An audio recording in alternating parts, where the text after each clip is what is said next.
मैं बहुत मुश्किल से घर से आई हूँ। माँ तो मुझे नदी पर भी नहीं आने दे रही थी।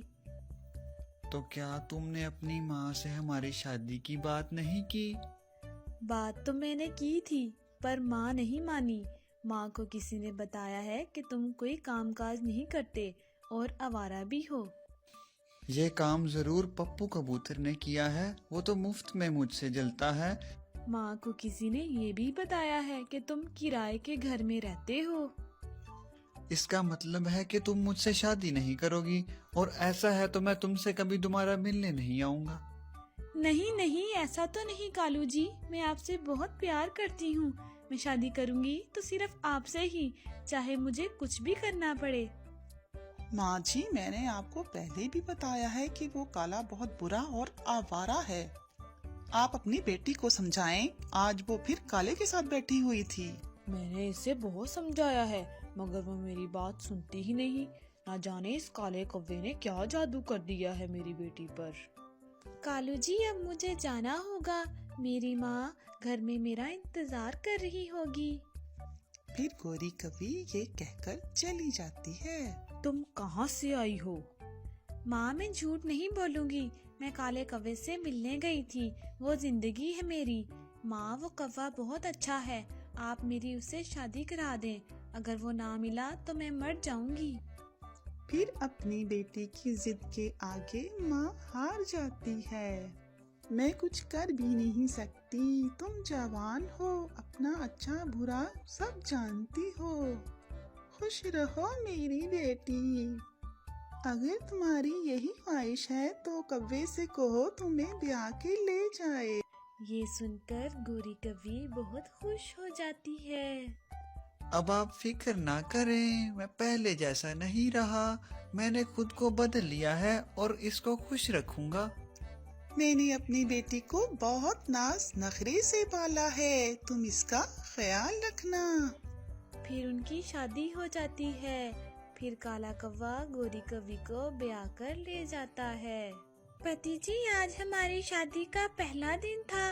कुछ अच्छा खाने को ही ले आते। शादी के बाद कोई अपनी बीवी को सूखे दाने खाने को देता है। जो है वही मिलेगा। मैंने कौन सा मीठे फल खाए हैं। अगर तुम्हारी माँ तुमसे इतना ही प्यार करती थी तो तुम्हें 2-4 दिन का खाना साथ दे देती। अरे ये क्या, आपके घर की तो खिड़की भी टूटी हुई है। तो चुप कर जा, मुझे पता है। आज पहले ही दिन गोरी कव्वे का रवैया बदला बदला लगता है। उसने सोचा शायद उसका वहम है। ऐसे ही कुछ दिन गुजर जाते हैं। एक दिन दोनों नदी पर बैठे थे। गोरी कवि ने कव्वे से कहा, कालू जी, मुझे कल कबूतर मिला था। उसने मुझे बताया कि आप नशा भी करते हैं। तुम क्या लेकर आई थी? सब अपनी माँ से जहेज लेकर आते हैं।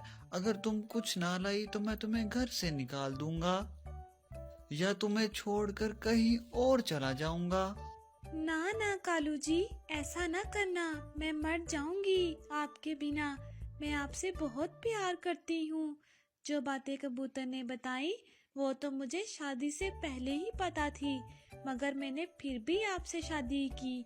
मैं अभी जाती हूँ और माँ से कुछ पैसे लेकर आती हूँ। फिर गोरी कवि अपनी माँ की तरफ चली जाती है। गोरी बेटी, ये तुम्हारे मुंह पर सूजन कैसी? बताओ किस काम से आई हो? माँ जी, कालू जी ने कुछ कारोबार किया है जिसके लिए मुझे कुछ पैसों की जरूरत है। अगर आपके पास पैसे हैं तो दे दे।